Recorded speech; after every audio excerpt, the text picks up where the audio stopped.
आज मैं राज्यसभा सांसद राघव चड्ढा जी से कुछ सवाल पूछना चाहती हूँ। राघव जी, आप बीजेपी से इतना डरते क्यों?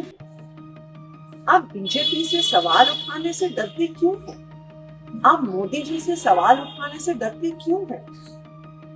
आज हमारा देश एक बहुत बड़े संकट से गुजर रहा है। आज हमारे देश के लोकतंत्र पर खतरा, आज हमारे देश के संविधान पर खतरा, आज हमारी आंखों के सामने इलेक्शन कमीशन का मिसयूज करके पश्चिम बंगाल का इलेक्शन चुराया जा रहा है, लेकिन आप उस पर सवाल नहीं उठा रहे, आप उस पर बोलने से डर रहे हैं। हम सबने देखा किस तरह से दिल्ली में गलत तरीके से वोट काटे गए, बीजेपी के कार्यकर्ताओं ने गलत तरीके से वोट बनाए और बीजेपी इलेक्शन चुरा के ले गई। और आज वेस्ट बंगाल में यही हो रहा है। आज इलेक्शन कमीशन का मिसयूज हो रहा है, लेकिन जब तृणमूल कांग्रेस और पूरी ऑपोजिशन इलेक्शन कमीशन के खिलाफ इम्पीचमेंट मोशन लेकर आती है तो आप उस पर साइन करने से मना कर देते हैं। आपने क्या एक बार भी संसद में पश्चिम बंगाल में हो रहे लोकतंत्र पर हमले पर सवाल उठाए, वोटर डिलीशन पर सवाल उठाए, गलत तरीके से बनते हुए वोट पर सवाल उठाए? क्यों नहीं उठाए? क्या बीजेपी से डर रहे हैं? क्या मोदी जी से डर रहे हैं? आज देश के सामने, देश के आम आदमी के सामने सबसे बड़ा संकट एलपीजी गैस सिलेंडर का है। आप तो बड़े आदमी हैं, राज्यसभा के सांसद हैं, हो सकता है आपको दिक्कत ना आती, लेकिन एक आम परिवार, एक छोटे से मकान में रहने वाला, एक कच्ची कॉलोनी में रहने वाला एक गैस सिलेंडर के कनेक्शन के परिवार को आज अपने बच्चों के लिए खाना बनाने में दिक्कत हो रही है।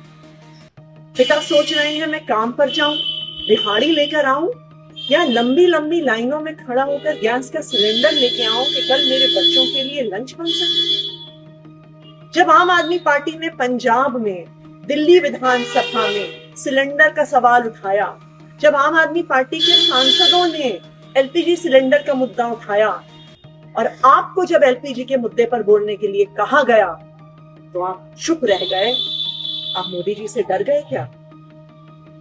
आज इस देश में हर इंसान को यह तय करना होगा कि क्या वो मोदी जी के साथ है या वो संविधान के साथ है, लोकतंत्र के साथ। मुझे याद आ रहा है जब अरविंद केजरीवाल जी गिरफ्तार हुए थे, हम सब सड़कों पे खड़े होकर लड़ रहे थे, पुलिस हम पे लाठियां चढ़ा रही थी, हमें घसीट घसीट कर पकड़ कर लेके जा रही थी।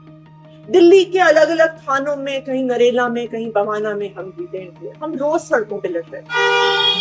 आप तब लंदन में, आपने हमें बताया कि मेरी आंख का ऑपरेशन हो रहा है इसलिए मैं लंदन में। हमसे मीडिया ने बहुत सवाल पूछे, बार बार हमने मीडिया को कहा कि नहीं नहीं, राघव चड्ढा जी डरे नहीं है, उनकी आंख में प्रॉब्लम है, वो अपना ऑपरेशन करवाने गए। लेकिन आज राघव जी, मेरे मन में भी ये सवाल आ रहा कि जब अरविंद केजरीवाल जी गिरफ्तार हुए तब भी आप बीजेपी से डर गए, तब भी आप मोदी जी से डर गए, क्या आप डर के लंदन भाग गए?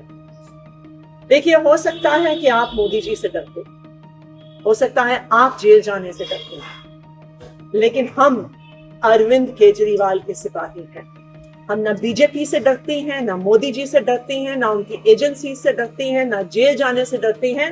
इसलिए हम इस देश के आम आदमी की आवाज उठाते आए हैं, इस देश के आम आदमी की आवाज उठाते रहेंगे, इस लोकतंत्र के लिए आवाज उठाते आए हैं, लोकतंत्र के लिए आवाज उठाते रहेंगे। राघव जी, मोदी जी से डरने से, बीजेपी से डरने से संविधान नहीं बचेगा, लोकतंत्र नहीं बचेगा। आज आपको ये तय करना है